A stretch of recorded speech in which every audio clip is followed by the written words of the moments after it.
നമസ്കാരം. ഇന്ന് അയോധ്യയിൽ നടക്കുന്ന പ്രാണപ്രതിഷ്ഠാ ചടങ്ങിന് ആശംസകൾ നേർന്നുകൊണ്ട് എല്ലാ ക്രിസ്ത്യൻ ഭവനങ്ങളിലും മെഴുകുതിരികൾ തെളിയിക്കണമെന്ന് കാസ സംഘടനയുടെ ആഹ്വാനം. ഫേസ്ബുക്ക് പേജിലൂടെയാണ് കാസയുടെ ആഹ്വാനം. അയോധ്യയുടെ വീണ്ടെടുപ്പ് പോലെ നമ്മുടെ ദേവാലയങ്ങളുടെ വീണ്ടെടുപ്പും എന്നെങ്കിലും ഒരിക്കൽ കാലത്തിന്റെ പൂർത്തീകരണത്തിൽ സംഭവിക്കുമെന്ന പ്രത്യാശയോടെ നമുക്കും ഹൈന്ദവ സഹോദരങ്ങളുടെ സന്തോഷത്തിൽ പങ്കുചേരാമെന്നും കുറിപ്പിൽ പറയുന്നു. കാസയുടെ കുറിപ്പ് ഇങ്ങനെയാണ്: നാളെ അയോധ്യയിൽ ശ്രീരാമക്ഷേത്രത്തിന്റെ ജീവൽ പ്രതിഷ്ഠാ കർമ്മത്തിന് ആശംസകൾ നേർന്നുകൊണ്ട് എല്ലാ ക്രിസ്ത്യൻ ഭവനങ്ങളിലും മതസൗഹാർദ്ദ മെഴുകുതിരികൾ തെളിയിക്കുക. അയോധ്യയിൽ നാളെ ശ്രീരാമ ജന്മഭൂമിയിൽ 500 വർഷങ്ങൾക്കിപ്പുറം ശ്രീരാമ മന്ത്രജപങ്ങൾ അന്തരീക്ഷത്തിൽ ഉയർന്ന് രാജ്യത്തെ ഭൂരിപക്ഷ ഹൈന്ദവ ജനതയെ ഭക്തിയിൽ ആറാടിച്ചുകൊണ്ട് ശ്രീരാമ പ്രതിഷ്ഠ നടക്കുമ്പോൾ ഹൈന്ദവ ജനതയ്ക്കൊപ്പം ആ വീണ്ടെടുപ്പിന്റെയും നീതിയുടെയും സന്തോഷത്തിൽ രാജ്യത്തെ ക്രിസ്ത്യാനികളും മതേതര സമൂഹവും ആശംസകളോടെ ഒന്നായി അണിചേരേണ്ടത് നമ്മുടെ രാജ്യത്തിന്റെ ജനാധിപത്യത്തിനും മതേതരത്വത്തിനും ഏറ്റവും അത്യന്താപേക്ഷിതമാണ്. ക്രിസ്ത്യാനികളുടെ മനസ്സിൽ നിന്നും ഒരു വിലാപവും നൊമ്പരമായി നിൽക്കുന്ന ഹഗിയ സോഫിയയുടെ വീണ്ടെടുപ്പ് ഒരു പ്രത്യാശയായി നിൽക്കുവാൻ അയോധ്യ എന്ന ശ്രീരാമ ജന്മഭൂമിയുടെ വീണ്ടെടുപ്പ് കാരണമാകുന്നു. ലോകത്ത് ക്രിസ്ത്യാനികൾ ഉൾപ്പെടെ എല്ലാ ജാതിമത വംശങ്ങളും അധിനിവേശങ്ങൾ നടത്തിയിട്ടുണ്ട്. പ്രസ്തുത അധിനിവേശങ്ങളിൽ ഒന്നും തന്നെ മറ്റുള്ളവരുടെ ആരാധനാലയങ്ങൾ പിടിച്ചെടുത്ത് ക്രിസ്ത്യൻ പള്ളികളോ അമ്പലങ്ങളോ ബുദ്ധവിഹാരങ്ങളോ ആക്കി മാറ്റിയിട്ടില്ല.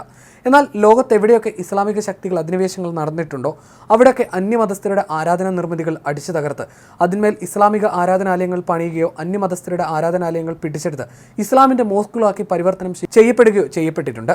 അതിന്നും തുടർന്നുകൊണ്ടിരിക്കുന്നു എന്നതിന്റെ ഉത്തമ ദൃഷ്ടാന്തമാണ് നമ്മുടെ കൺമുന്നിൽ നാം കണ്ട ക്രിസ്ത്യൻ കത്തീഡ്രലായ ഹഗിയ സോഫിയയുടെ മേലുള്ള അധിനിവേശവും ഇപ്പോൾ അർമേനിയൻ ക്രിസ്ത്യാനികളുടെ മേൽ അധിനിവേശം നടത്തി ക്രിസ്ത്യൻ ദേവാലയങ്ങൾ ഇസ്ലാം മോസ്കുകളാക്കി മാറ്റുന്ന പ്രവർത്തികൾ തകൃതിയായി നടക്കുന്നതും. ഇതെല്ലാം തന്നെ സ്വത്തുബോധമുള്ള ഓരോ ക്രിസ്തു വിശ്വാസിയെയും സംബന്ധിച്ച് നീറുന്ന വിലാപമായി എന്നും നിലനിൽക്കുക തന്നെ ചെയ്യും. 2 വർഷം മുൻപ് തുർക്കിയിൽ നടന്നതും ഇപ്പോൾ അർമേനിയയിൽ നടന്നുകൊണ്ടിരിക്കുന്നതുമായ പ്രവർത്തികൾ തന്നെയാണ് 500 വർഷം മുൻപ് അയോധ്യയിൽ ബാബർ എന്ന ഇസ്ലാമിക ഭരണാധികാരിയുടെ നേതൃത്വത്തിൽ നടന്ന അധിനിവേശത്തിലും സംഭവിച്ചത്. അതിന്റെ തെളിവുകളായ ശ്രീരാമ ജന്മഭൂമിയുടെ അവശിഷ്ടങ്ങൾ ബാബരി മസ്ജിദിന്റെ അകത്തളങ്ങളിൽ നിന്നും ഇന്ത്യൻ ആർക്കിയോളജിസ്റ്റുകൾ ശ്രീ മുഹമ്മദിന്റെ നേതൃത്വത്തിൽ തുരന്നു കണ്ടെത്തിയതും.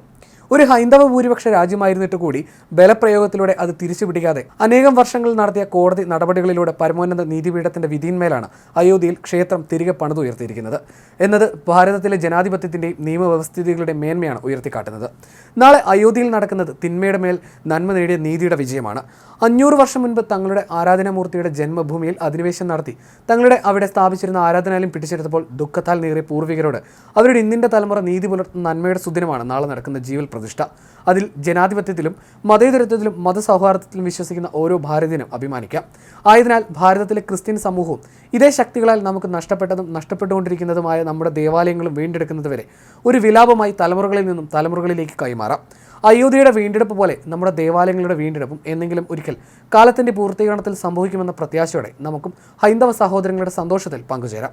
അയോധ്യയിൽ നാളെ നടക്കുന്ന ജീവൽ പ്രതിഷ്ഠാ കർമ്മത്തിന് ആശംസകൾ നേർന്നുകൊണ്ട് മതസൗഹാർദ്ദത്തിന്റെ പ്രതീകമായി നമ്മൾ ഓരോരുത്തരുടെയും ഭവനങ്ങളിൽ ഇരുട്ടിനെ അതിജീവിക്കുന്ന വെളിച്ചം അത് മതസൗഹാർദ്ദ മെഴുകുതിരി നാളങ്ങളായി മാറട്ടെ എന്ന് പറഞ്ഞാണ് കാസ കുറിപ്പ് അവസാനിപ്പിക്കുന്നത്.